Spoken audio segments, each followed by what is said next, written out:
Урматтуу мекендештер, менин бүтүн Кыргызстан саясий партиясы менен биригип шайлоого барарым аягына чыкпай калды. Мен шайлоого барбайм.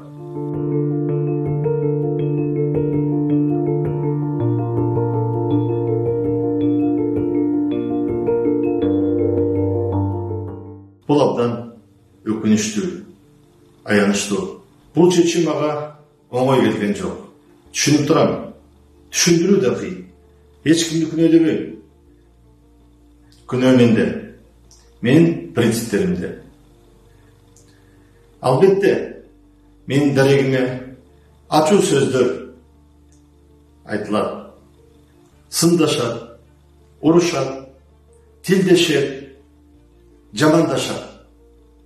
Ар түрдүү божомолдор көп учурда чындыкка жатпаган ушак сөздөр айтылат. Баарын көтөрөм. Баарына түшүнөм. Кетирген кемчиликти мойнума алам. Мага ишенген, мени колдоп келген мекендештериме, партиялаштарыма кечирим сурайм. Кечирип койгула.